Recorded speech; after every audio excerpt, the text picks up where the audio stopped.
عطا فرمائے، سب کہتے ہیں آمین۔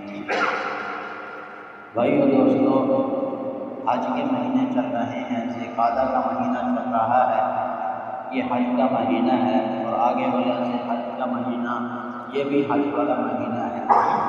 اس وجہ سے چاہتا ہوں کہ حج کی فضیلت کے موضوع پر چند باتیں حاصل ہو جاتی ہیں۔ حج ایک اہم فریضہ ہے، اسلام کے ارکان میں سے ایک رکن ہے۔ اسلام کے 5 ارکان ہیں، ان میں سے 5واں رکن جو ہے وہ حج ہے۔ آپ صلی اللہ علیہ وسلم نے فرمایا حج کی بنیاد 5 چیزوں پر ہے کہ پہلی یہ ہے کہ پہلا رکن یہ ہے کہ اس بات کی گواہی دینا کہ اللہ کے سوا کوئی معبود نہیں، حضرت محمد رسول اللہ صلی اللہ علیہ وسلم اللہ کے رسول ہیں۔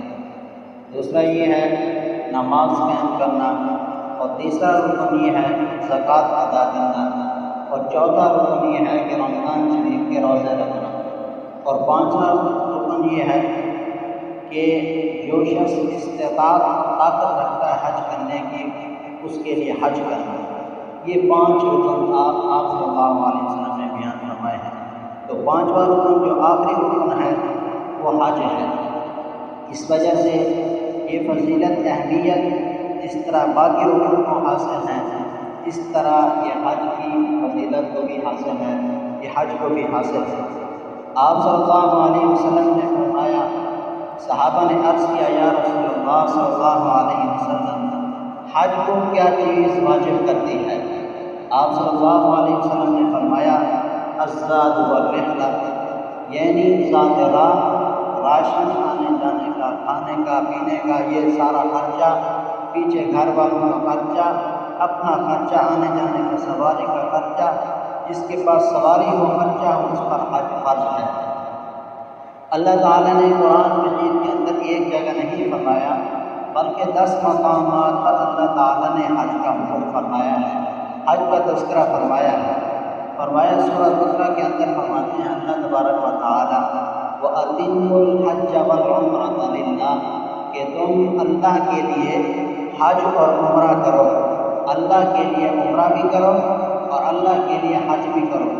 اس کا تھوڑا آگے اللہ تعالیٰ نے فرمایا الحج اشہر معلومات فمن حج الفرض فمن حج فلا رفث ولا فسوق ولا جدال فی الحج، کہ جو شخص کے حج کے جو مہینے ہیں کہ وہ معلوم ہیں، وہ مشہور ہیں، وہ متعین ہیں، اور ان میں سے جو شخص نے اپنے اوپر حج کو لازم کیا، حج کے ارکان اپناتا رہا اور اس نے فلا رفث، نہ کوئی گناہ کا کام کیا، یعنی اس کے لیے بیوی تو حلال تھی لیکن احرام باندھنے کے بعد اس پر بیوی حرام ہو گئی، اب اس کے ساتھ مباشرت وغیرہ نہیں کر سکتا، اب وہ کسی کے ساتھ بد نظری نہیں کر سکتا، کہ دل کے اندر برے خیالات نہیں لا سکتا کیونکہ وہ احرام کی حالت میں ہے کہ حج کے مقام پر ہے۔ فرمایا جس نے اپنے اوپر حج کو لازم کیا، اپنے اوپر حج کے ارکان کو فرض کیا اور پھر وہ گناہوں سے، مباشرات وغیرہ سے بچتا رہا، پھر وہ فسق اور فجور سے بچتا رہا، تمام گناہ کبیرہ سے بھی، گناہ صغیرہ سے بھی بچتا رہا، اللہ تعالیٰ فرماتے ہیں فلا رفث ولا فسوق ولا جدال فی الحج، اور فرمایا حج کے موقع پر رش بہت زیادہ ہوتا ہے، طبیعت کے کم محسوس کرتی ہے، انسان کے مزاج آپس میں نہیں ملتے، لیکن رش ہوتا ہے کہ انسان غصے میں آتا ہے تو جھگڑا کرنے لگتا ہے۔ اللہ تعالیٰ نے فرمایا ولا رفث ولا فسوق ولا جدال فی الحج، اور حج کے اندر تم جھگڑا بھی نہ کرو۔ 3 چیزوں کا اللہ تعالیٰ نے حکم دیا اور فرمایا فَتَزَوَّدُوا فَإِنَّ خَيْرَ الزَّادِ التَّقْوَىٰ، کہ تم کہ اللہ تبارک و تعالیٰ سے ذات راہ تلاش کرو۔ ذات راہ یہاں مال کو جمع کرنا نہیں ہے، راشن کو جمع کرنا نہیں ہے، مال دولت کو جمع کرنا نہیں ہے، بلکہ نیکیوں کو جمع کرنا ہے۔ اللہ تعالیٰ نے فرمایا کہ تم ذات راہ کو تلاش کرو۔ ذات راہ کیا ہے؟ فَإِنَّ خَيْرَ الزَّادِ التَّقْوَىٰ، کہ سب سے بہترین جو تقویٰ ہے، بہترین جو ذات راہ ہے وہ تقویٰ ہے۔ اللہ تبارک و تعالیٰ سے ڈرتا ہے، اللہ اللہ تعالیٰ سے تقوی اختیار کرنا، گناہوں سے بچنا ہے۔ تو حج کا اصل مقصد انسان اللہ تعالیٰ سے ڈرے اور تقوی اختیار کرے، گناہوں سے بچے۔ اسی طرح اللہ تبارک و تعالیٰ نے ایک اور مقام فرمایا فی آیات بینات مقام ابراہیم، کہ اللہ تعالیٰ نے فرمایا مقام ابراہیم جو بیت اللہ کے ساتھ لگا ہوا ہے، فرمایا کہ یہ اللہ تعالیٰ کی نشانیوں میں سے ہے۔ جس طرح زمین و آسمان، سورج، چاند اور حضور علیہ السلام کا آنا، یہ بڑی بڑی چیزیں، مشہور چیزیں اللہ تعالیٰ کی نشانیوں میں سے ہیں، اس طرح یہ بھی واضح نشانیوں میں سے ہے۔ مقام ابراہیم یہ بھی اللہ کی نشانیوں میں سے ہے۔ فرمایا جو مقام ابراہیم پر آئے گا، بیت اللہ کا طواف کرے گا، ومن دخلہ کان آمنا، کہ وہ شخص امن والا ہوگا، داخل ہوگا۔ اگر کسی کا اس میں بدلہ دینا ہوگا تو وہ بدلہ نہیں دے سکے گا، کوئی انتقام نہیں لے سکے گا، کوئی کسی کے ساتھ زیادتی بلکہ اپنا حق بھی وصول نہیں کر سکتا، کہ اب وہ امن والا ہو گیا، وہ محفوظ ہو گیا۔ ومن دخلہ کان آمنا وللہ علی الناس حج البیت من استطاع الیہ سبیلا، اور اللہ کے لیے لوگوں پر حج فرض کیا گیا ہے ان لوگوں کے لیے جو طاقت رکھتے ہیں، صاحب استطاعت ہے۔ اسی طرح آپ صلی اللہ علیہ وسلم نے خطبہ دیا، آپ صلی اللہ علیہ وسلم نے فرمایا اے لوگوں علیکم بالحج، کہ تمہارے اوپر حج کو فرض کیا گیا ہے، فرض علیکم بالحج، تمہارے اوپر حج کو فرض کیا گیا ہے، تمہارے اوپر حج کو لازم قرار دیا گیا ہے، فحججوا، بس تم حج ادا کیا کرو۔ صحابہ نے عرض کیا، ایک صحابی کھڑے ہوئے، یا رسول اللہ صلی اللہ علیہ وسلم حج ہر سال فرض ہوگا؟ آپ صلی اللہ علیہ وسلم خاموش رہے۔ پھر صحابی نے عرض کیا، یا رسول اللہ کہ آپ ہمیں بتائیں کہ حج ہر سال فرض ہوگا؟ آپ صلی اللہ علیہ وسلم پھر بھی خاموش رہے۔ اور پھر تیسری بار صحابہ کرام میں سے ایک صحابی کھڑے ہوئے اور انہوں نے عرض کیا، یا رسول اللہ کیا حج ہر سال فرض ہوگا؟ آپ صلی اللہ علیہ وسلم نے فرمایا کہ نہیں، کہ حج زندگی میں ایک مرتبہ فرض ہوتا ہے، کہ انسان زندگی میں ایک مرتبہ ادا کر لے، اب اس کا فرض ادا ہو گیا۔ اگر ایک کے بعد ہر سال کرتا رہا یا جتنی بار بھی کرے گا، پہلی مرتبہ تو اس کا فرض ادا ہوگا، پھر جتنی بار کرے گا اس کے لیے نفلی حج ہوگا۔ نفلی حج کرنے کا بھی بہت بڑا ثواب ہے۔ اور آپ صلی اللہ علیہ وسلم نے یہ بھی فرمایا کہ تم مجھ سے بار بار سوال نہ کیا کرو، میری بات کا اختلاف نہ کیا کرو۔ پچھلے انبیاء علیہ السلام کے ساتھ ان کی قومیں اختلاف کرتی تھی، بات بات پر وہ سوال کرتی تھی، جس کی وجہ سے وہ گمراہ ہوئے۔ یہود اور نصارہ اور بنی اسرائیل اس وجہ سے وہ گمراہ ہوئے کہ اپنے انبیاء علیہ السلام سے زیادہ سوال کرتے تھے۔ بس تمہیں جس چیز کا حکم دیا جائے اس کو بجا لیا کرو، اس میں تمہاری کامیابی ہے، اس میں تمہارا فائدہ ہے۔ تو آپ صلی اللہ علیہ وسلم نے فرمایا زندگی میں صرف ایک بار حج فرض ہوتا ہے، جو صاحب استطاعت ہوں ان کے لیے فرض حج ہے۔ اور اسی طرح حضرت ابو ہریرہ رضی اللہ تعالیٰ عنہ فرماتے ہیں کہ آپ صلی اللہ علیہ وسلم نے فرمایا من حج هذا البیت، کہ جو شخص اس بیت اللہ کا حج کرے گا، فلم یرفث ولم یفسق، کہ وہ نہ گناہ کا کام کرے نہ فسق اور فجور کرے، اپنے آپ کو گناہوں سے بچائے، رجع کما ولدتہ امہ، کہ ایسے لوٹے گا جیسے کہ اس کی ماں نے آج اس کو جنا ہو۔ جس طرح نومولود بچہ ہوتا ہے، کہ تازہ بچہ پیدا ہوتا ہے ماں کے پیٹ سے، وہ گناہوں سے محفوظ ہوتا ہے، پاک ہوتا ہے، کہ جو شخص حج کرتا ہے اور حج کے پورے ارکان ادا کرتا ہے، اللہ تبارک و تعالیٰ اس کو گناہوں سے ایسے پاک اور صاف کر دیتے ہیں۔ اسی طرح حضرت عمر رضی اللہ تعالیٰ عنہ فرماتے ہیں آپ صلی اللہ علیہ وسلم نے فرمایا کہ تم حج کے بعد دوسرا حج کیا کرو، ایک عمرے کے بعد دوسرا عمرہ کیا کرو، یعنی یک کے بعد دیگرے، کہ ہر سال حج اور عمرہ کرتے رہا کرو۔ اگر تم حج اور عمرہ کرو گے، اللہ تبارک و تعالیٰ تمہیں دو انعام عطا فرمائیں گے۔ فرمایا پہلا انعام یہ ہے کہ اللہ تبارک و تعالیٰ تمہارا فقر و فاقہ جو ہے، کہ یہ غربت ہے، یہ تندرستی، یہ ختم کر دیتا ہے۔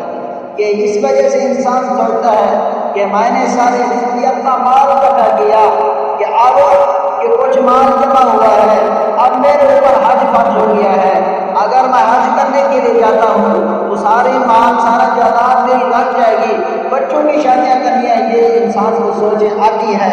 تو اللہ تعالیٰ نے پہلے ہی فرما دیا کہ تم ایک حج نہیں بلکہ بار بار کرو، بار بار عمرے کرو، اللہ تبارک و تعالیٰ تمہارا رزق جو ہے وہ وسیع کر دے گا، رزق کی تنگی دور فرما دے گا۔ اور فرمایا اللہ تبارک و تعالیٰ کو دوسرا انعام جو فرمایا، اللہ تبارک و تعالیٰ تمہارے گناہوں کو معاف فرما دے گا، اور اللہ تعالیٰ ایسے گناہوں کو معاف فرما دے گا۔ مثال دی کہ جس طرح بھٹی کے اندر کہ لوہے کو ڈالنے سے لوہا بالکل پاک اور صاف ستھرا ہو جاتا ہے، اسی طرح کہ جو حج کرتا ہے اللہ تبارک و تعالیٰ اس کو بھی ایسے پاک اور صاف کر دیتے ہیں، اللہ تبارک و تعالیٰ اس کو ایسے پاک اور صاف کر دیتے ہیں۔ یہ حج کی فضیلت۔ اور اسی طرح حضرت ابو ہریرہ رضی اللہ تعالیٰ عنہ فرماتے ہیں، آپ صلی اللہ علیہ وسلم سے پوچھا گیا ای الاعمال افضل، اعمال میں سے سب سے افضل عمل کون سا ہے، افضل عمل کون سا ہے؟ آپ صلی اللہ علیہ وسلم نے فرمایا آمنا باللہ ورسولہ، کہ اللہ اور اس کے رسول پر ایمان لانا، اللہ اور اس کے رسول پر ایمان لانا۔ قیل ثم ماذا، اس کے بعد کون سا عمل افضل ہے؟ آپ صلی اللہ علیہ وسلم نے فرمایا اس کے بعد الجہاد افضل، جہاد اس کے بعد افضل عمل ہے۔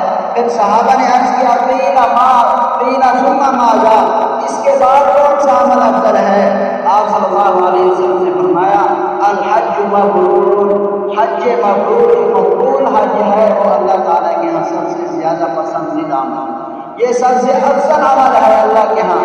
پہلا ایمان لانا، اور دوسرا حج، دوسرا جہاد کرنا، اور تیسرا حج کرنا، یہ آپ صلی اللہ علیہ وسلم نے فرمایا۔ اور دوسری جگہ آپ صلی اللہ علیہ وسلم نے فرمایا تمہارا جہاد، تمہارا حج کرنا یہ جہاد کرنا ہی ہے۔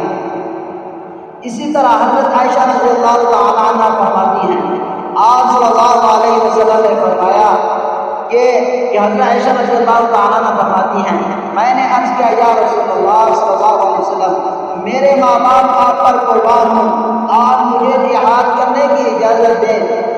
باقی صحابہ کرام مرد جہاد پر جاتے ہیں، میرا بھی شوق ہے میں کفار کے ساتھ لڑوں، جہاد کروں۔ آپ صلی اللہ علیہ وسلم نے فرمایا عورتوں کا جہاد تو وہ حج کرنا ہے، وہ حج کر لیں، ان کو اللہ تبارک و تعالیٰ جہاد کا ثواب عطا فرماتے ہیں۔ مطلب یہ ہے جہاد اتنی فضیلت والی چیز اور حج بھی اس طرح فضیلت والی چیز ہے کہ جو حج ادا کرتا ہے اللہ تبارک و تعالیٰ اس کو حج کے جہاد کی فضیلت بھی عطا فرماتے ہیں۔ اسی طرح فرمایا کہ اللہ تبارک و تعالیٰ نے کہ دو طرح کی عبادت فرض کی ہیں، ہر انسان پر دو طرح کی عبادت ہوتی ہے، ایک ہوتا ہے مالی عبادت اور دوسری ہوتی ہے جسمانی عبادت۔ حج ایک ایسا فریضہ ہے، ایک ایسی چیز ہے جس میں دونوں شامل ہو جاتی ہے، کہ یعنی اس میں مال بھی لگتا ہے، جس طرح نماز ہے اس میں جسمانی طاقت لگتی ہے، مال کوئی نہیں لگتا، عبادت ہوتی ہے، عبادت کا ثواب ملتا ہے، اور زکوٰۃ ہے اس میں مال خرچ کرنا پڑتا ہے اللہ کے راستے میں، اور یہ بھی عبادت ہے۔ فرمایا حج ایک ایسا فریضہ ہے اس میں مال بھی لگتا ہے اور اس میں مال بھی لگتا ہے اور اس میں جان بھی لگتی ہے، انسان کے جسم اور طاقت بھی لگتی ہے، یہ دونوں طرح کی فضیلت کو حامل ہے۔ اور اسی طرح حضرت ابو ہریرہ رضی اللہ تعالیٰ عنہ فرماتے ہیں کہ جو شخص حج کرے گا اللہ تبارک و تعالیٰ، ایک مرتبہ آپ صلی اللہ علیہ وسلم نے فرمایا کہ ایک عمرہ کرنا پھر دوسرا عمرہ کرنا، ایک عمرہ کرنا پھر دوسرا عمرہ کرنا، ان دونوں عمروں کے درمیان جو تم سے گناہ ہوئے اب یہ دوسرا عمرہ تمام پورے سال کا کفارہ بن جائے گا، تمام پورے سال کا کفارہ بن جائے گا۔ اسی طرح آپ صلی اللہ علیہ وسلم نے فرمایا کہ حج تو ایک ایسی چیز ہے جس کا بدلہ جنت کے سوا کچھ نہیں، یعنی اللہ تبارک و تعالیٰ انہیں جنت عطا فرمائیں گے، اللہ تبارک و تعالیٰ انہیں جنت عطا فرمائیں گے۔ تو جن لوگوں پر حج فرض ہے ان کو چاہیے کہ وہ حج ادا کریں۔ اور آپ صلی اللہ علیہ وسلم نے فرمایا کہ جو لوگ حج ادا نہیں کرتے، آپ صلی اللہ علیہ وسلم نے فرمایا جن کے پاس زاد راہ سواری سب کچھ موجود ہے اور اب ان پر حج فرض ہو گیا پھر وہ حج نہیں کرتے، کوئی ممانعت بھی نہیں ہے، کوئی عذر بھی نہیں ہے، سواری بھی موجود ہے، سب کچھ موجود ہے، کوئی کے لیے مجھے کوئی پرواہ نہیں کہ وہ یہودی ہو کے مرے یا نصرانی ہو کے مرے، یعنی آپ صلی اللہ علیہ وسلم کی کوئی ذمہ داری نہیں کہ وہ میری امت سے اٹھے یا کسی اور نبی کی امت سے اٹھے مشرک اور کافر یا یہودی اور نصرانی ہو کے مرے۔ آپ صلی اللہ علیہ وسلم میں اس کی کوئی ذمہ داری نہیں ہے، یعنی زیادہ چانس یہی ہے کہ وہ انسان یہودی اور نصرانی ہو کے مرے گا، مسلمان ہو کے نہیں مر سکتا۔ اس وجہ سے ہمیں حج ادا کرنا چاہیے۔ اور آپ صلی اللہ علیہ وسلم نے یہ فرمایا، اللہ کی قسم قیامت کے دن، اللہ کی قسم قیامت کے دن یہ حجر اسود کے لیے دو آنکھیں ہوئی جس سے وہ دیکھے گا، اس کے لیے زبان ہوگی جس سے وہ بولے گا۔ قیامت کے دن یہ حجر اسود تمہارے لیے گواہی دے گا۔ جس نے حجر اسود کا استلام کیا ہوگا، ہاتھوں سے اشارہ کیا ہوگا، وہ اس کو ہاتھ لگائے ہوں گے کہ وہ دیکھے گا فلاں بندے نے کہ مجھے ہاتھ لگایا تھا، میرا استلام کیا تھا، یا مجھے چومے گا یا مجھے چوما تھا، کہ وہ اللہ تعالیٰ کے ہاں گواہی دے گا اس شخص نے حج بیت اللہ کیا تھا اور طواف کیا تھا، اس طرح مجھے چوما تھا، استلام وغیرہ کیا تھا۔ تو یہ ہے حج کی فضیلت۔ اب اس حدیث سے بھی حج کی فضیلت ثابت ہوتی ہے۔ آپ صلی اللہ علیہ وسلم نے فرمایا کہ جب حاجی حج کر کے لوٹے، گھر کو لوٹے، گھر میں پہنچنے سے پہلے کہ تم ان سے دعا کرا لیا کرو کہ اللہ تبارک و تعالیٰ اس کے گناہ، اللہ تبارک و تعالیٰ اس کی دعا قبول کرتے ہیں، اس وجہ سے وہ گناہوں سے پاک ہو چکا ہوتا ہے۔ جو شخص گناہوں سے پاک ہو اس کی دعا قبول ہوتی ہے۔ آپ صلی اللہ علیہ وسلم نے فرمایا، دوسری حدیث میں فرمایا، تھوڑی وضاحت ہے، آپ صلی اللہ علیہ وسلم نے فرمایا کہ تم ان سے سلام کیا کرو، اور پھر فرمایا تم ان سے مصافحہ بھی کیا کرو اور معانقہ بھی کیا کرو اور ان سے دعائیں بھی کیا کرو۔ اللہ تبارک و تعالیٰ ان کی دعائیں قبول فرماتے ہیں۔ اس وجہ سے ہم میں سے جس پر بھی حج فرض ہے وہ حج کا فریضہ ضرور ادا کرے۔ اللہ تبارک و تعالیٰ سے دعا ہے اللہ تعالیٰ ہمیں